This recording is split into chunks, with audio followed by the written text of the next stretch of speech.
journalism profession, we are called on to do stories dealing with tough topics like crime, corruption, and other problems faced by society. And those issues need to be exposed and addressed. But we also share stories of inspiration and hope. People overcoming odds to succeed, or people giving of themselves to help others. For this show, we have assembled some of our inspiring stories from the past few years, and we'll bring you more of them in the future. Here are stories of inspiration. When Ionea Williams asked her son what he wanted to do for his birthday this year, I ain't gonna lie, I cried. She didn't expect to hear this. Go feed the homeless. That was about a week and a half ago when Khalil Jones was still 6. Mom says she wasn't exactly shocked to hear him say it. I could be driving anywhere and he could see somebody sitting on the corner and he'd be like, let's give him this or let's give him that. So she made a post. I took donations. Then a flyer. Toiletries, clothes, and food. And it started resonating with people. We went and got blankets, like over 50 blankets. Even at his age, Khalil knew making sure those blankets and food made it to people in need wasn't going to be easy. I can't just do everything by myself. I need help. Wednesday, on Khalil's 7th birthday, family members did some cooking at home, then met in downtown New Orleans under the Pontchartrain Expressway. It don't take much to help somebody, and doing it genuinely. All the donations and a home-cooked meal were served up to anyone, no questions asked. Happy Thanksgiving. Just smiles and a warm hello from a boy who gives beyond his years. It's a great thing to feed the homeless. Make them feel great. According to the New Orleans Health Department, in 2020, there were just more than 1,300 people considered homeless in Orleans and Jefferson parishes. That's the most recent year of complete data. We don't know what they're going through. Khalil and his mom may not know any of them, but that doesn't matter. The impact Williams talked to her son about does. I explained to him, I'm like, son, what you doing is going to touch so many people, you know what I'm saying? Thank you, man. There's people going through things that's deeper than by far what we could see or what we could understand. But what they can understand is that even in time of celebration, caring for others is better than any present. Mike McDaniel, Eyewitness News. We typically look at Comic-Con as a place for fans to express their love for their favorite characters in comic books.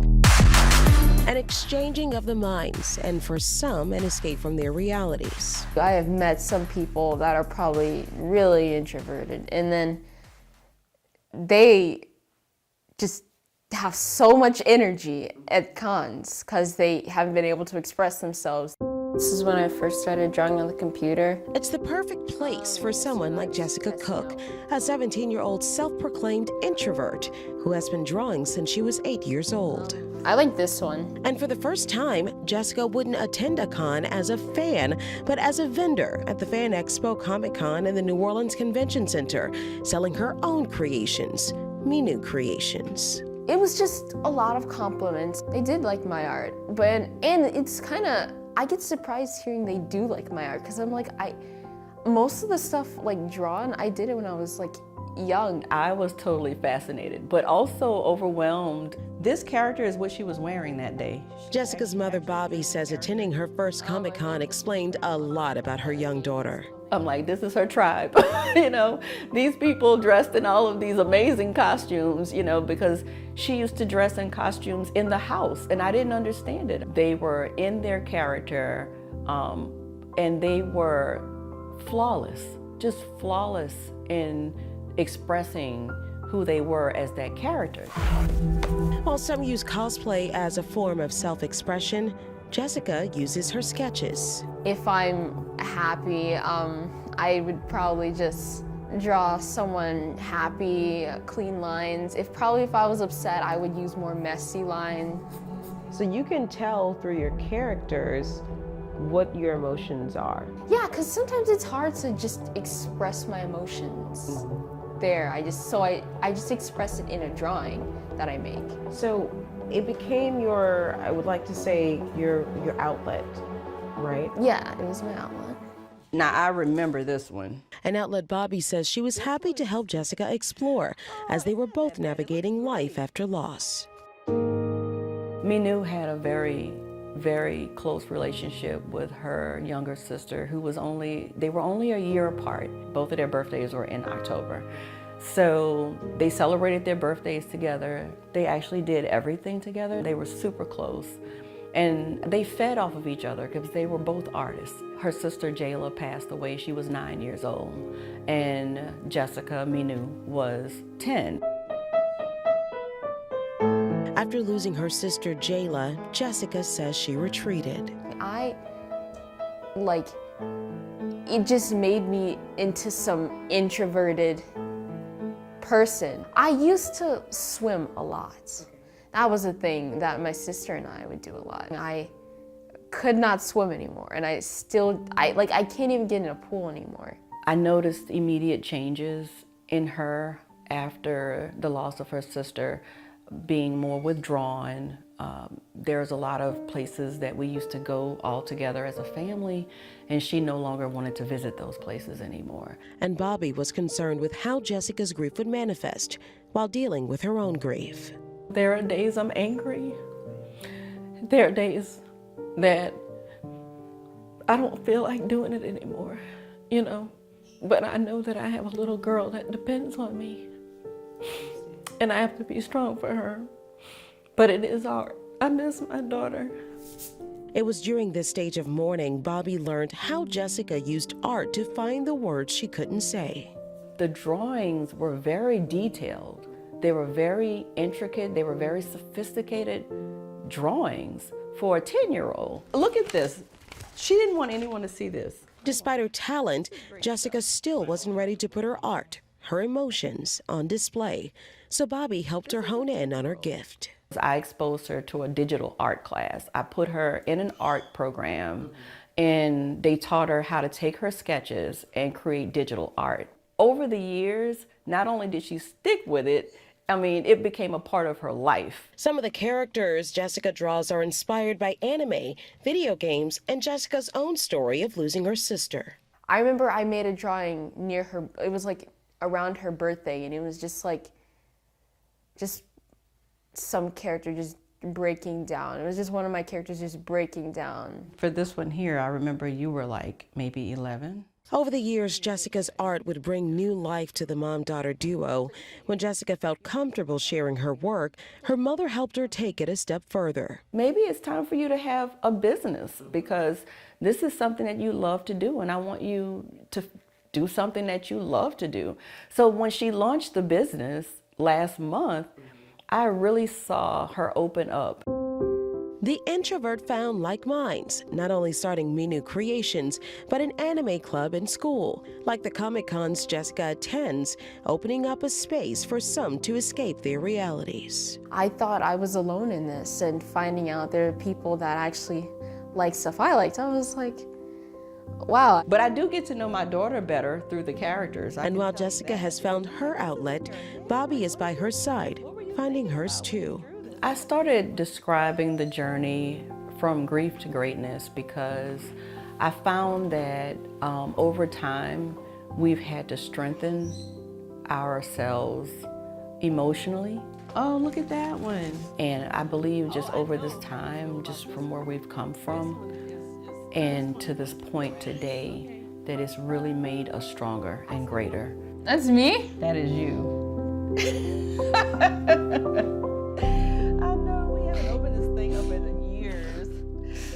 Last August, a parent's worst nightmare, a little boy learning to crawl, slipped out of his parents' view and into the pool. Shaima remembers her husband's devastating words. I just remember him bringing him out of the pool and be like, that's it, it's done. Your brain just doesn't accept it. Like, there is nothing in life that prepares you for that moment. There was CPR. Aiden's heart stopped and started. He was on a ventilator. Doctors at the hospital in their home all the way in Casablanca, Morocco, gave him a 5% chance of living, but in a severely debilitated state. The seizures just pushed him to a vegetative state where he was tube-fed for like a week. He had horrible spasticity, dystonic movements, not sleeping through the nights, not following with his eyes. 2 months later on the web, Shaima found our story on another toddler who nearly drowned and was treated with hyperbaric or pressurized oxygen. She called Dr. Paul Harch. He recommended to Aiden's doctors to give him special doses of bursts of nasal oxygen. I've got 10 published studies on use of just intermittent supplemental oxygen in various other types of traumatic brain injury, for instance, stroke. Still, the Moroccan doctors were skeptical. After the first session, and I'm not kidding, he was a completely different child. The spasticity completely disappeared. And after the second session, he was tracking with his eyes. Third one, smiling. Fourth one, laughing. And then he started interacting with us. Now they've traveled more than 4,000 miles to get several weeks of pressurized oxygen treatments in Dr. Harch's tanks in Marrero. The information is there that hyperbaric oxygen has beneficial effects on injured tissue. The American Heart Association came out and endorsed hyperbaric oxygen for acute heart attacks. Her doctors told her oxygen treatments would not work. There are doctors in the U.S. who are skeptical as well. But she remembers well one doctor visit back home. His neurologist literally called all the people working in his office to come check him out. They could not believe their eyes. And the physical therapist was like, I've never witnessed such a miracle in such short time. Now the toddler, who was in a vegetative state from September to October, is already talking, playing with blocks, putting things in a cup, and handling his bottle on his own. Meg Farris, Eyewitness News, Medical Watch. Respond to a structure fire 501 St. Peter. This thing here at one point had flames 40 foot in the air. Flame, I can hit the flame through the roof. An attic can get up to like 2,000 degrees. Mayday, mayday, we have a man who just went through the roof. Mayday, mayday. I heard it come over the radio. We have a firefighter who is going through the roof. The first physical thing I felt was my knees buckle. But I'm very concerned about the wonderful and brave firefighters. I was begging him to please save his life.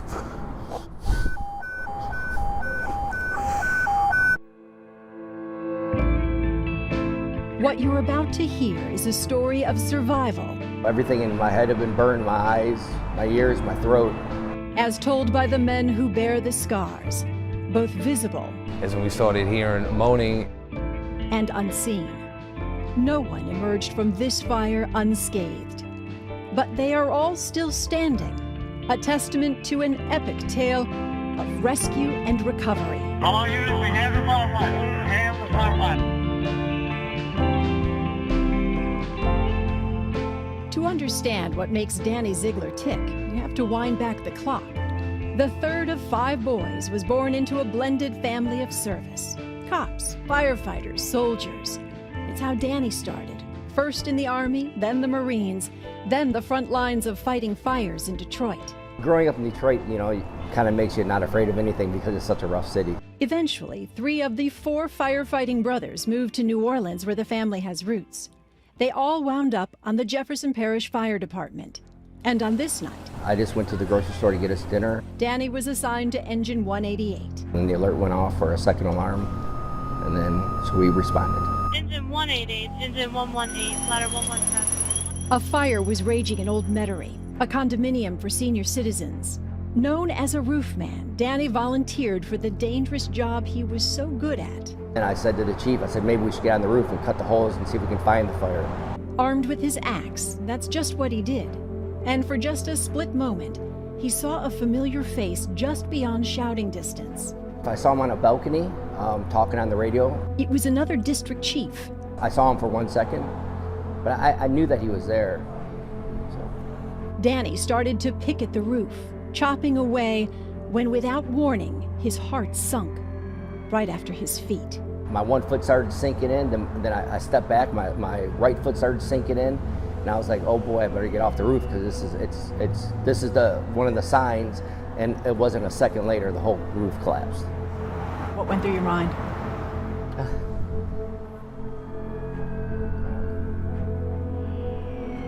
it was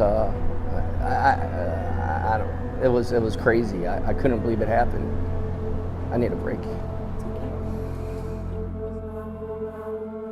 Mayday, mayday, we have a man who just went through the roof. Mayday, mayday. We're going to have to remove the rest of this roof. It's a memory seared in the minds of everyone who responded that night. The first physical thing I felt was my knees buckle. Dave Tibbetts is the chief of the Jefferson Parish Fire Department. A firefighter going through a roof of an active fire is almost a complete death sentence. 102, go ahead and give you another alarm. As Tibbetts raced to the scene, JP firefighters began a frantic search. Did you know it was Danny? No, no clue. You just knew it was somebody down? Yes. Lieutenant Billy Haas was on the 3rd floor searching for residents when the Mayday came out. He had no idea it was his dear friend who was missing. No name was ever mentioned. I landed on my hands and knees. Danny Ziegler remembers with perfect clarity what anyone would rather forget. And I tried to climb out, and then I burned my lower back. The fire went up. The flames went up my bunker, my fire jacket, and burned my lower back.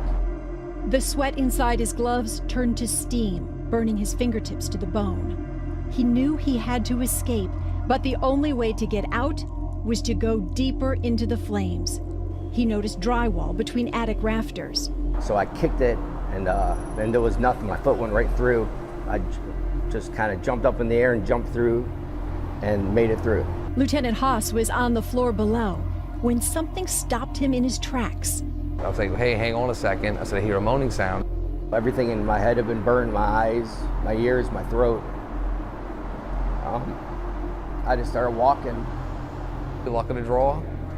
We ran, first apartment door we saw, we went into, and that was it. There he was. Standing. Remember, Lieutenant Haas had no idea who he was searching for, and no idea who he'd found. Even then, face to face with one of his best friends, Danny was burned beyond recognition. All I could see was an air, like the shape of an air bottle, and I smacked the air bottle, and it was my lieutenant, Billy Haas. So I said, "Get me out of here," and then they carried me down. You have him? Copy, you have him. Danny Ziegler was alive, but now the task was keeping him that way. And he would burn from head to toe. I opened my eyes when I was in the ambulance, and then I lifted up my hand and the skin was falling off. And at that point, the paramedic knocked me out. Chief Tibbetts met him at the hospital, but when he asked about firefighter Ziegler, he was asked which one. Remember that familiar face Danny saw from the roof, the district chief on the balcony? That was his brother, Captain Billy Ziegler. And after hearing about Danny, Billy suffered all the symptoms of a heart attack. 2 brothers rushed to the hospital. My phone just started blowing up. Matt, the youngest of the firefighting brothers, was off that day and out of town. Well, there's 4 of us, so. Excuse me. It's a call you never want. I just fear the worst. And he had every reason. With Billy Ziegler now stable, Chief Tibbetts went straight to Danny. Brutal. Brutal.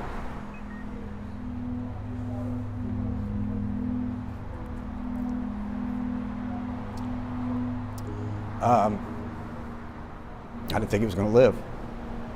So, sorry. The images are so very hard to look at, and yet a reminder of all Danny sacrificed to help save those elderly residents. There he was, the man who walked out of the flames on his back, tethered to machines both keeping him alive and in a medically induced coma. Brother Matt arrived the next day. It was something I never want to remember. Danny was bathed in antibiotics and blanketed in bandages.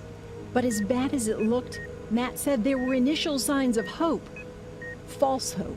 The first week after the fire, he was up, alert, moving around and walking a little bit. But that was only until the complications set in. MRSA, lung infections, kidney problems. Danny was placed back on a ventilator and back into a coma. His brothers remained at his bedside. Until one day, it looked like the end was in sight.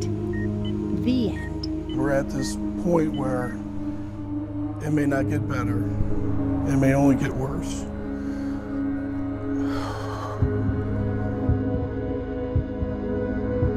But Dr. Carter, whom the Ziglers credit with saving Danny, had no quit in him either. He suggested physically flipping Danny, life support and all, to try to get the fluid off his lungs. It was as risky as it gets. Matt didn't think twice. I was begging him to please save his life.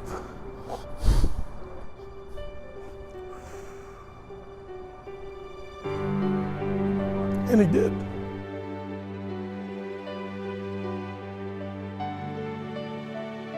Within just hours, they saw improvement, and within days, real hope.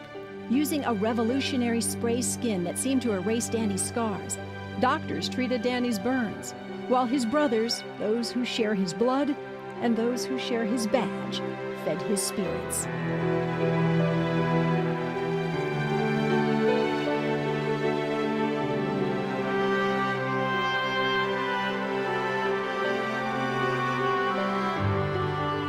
Four surgeries down and 5 to go.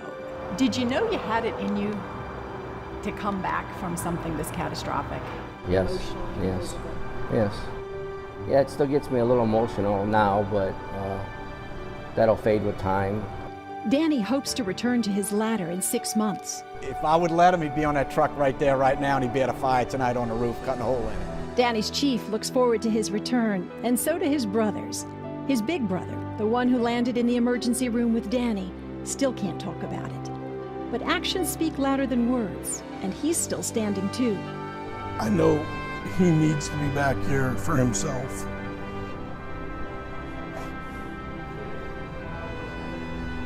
I'll be here with him.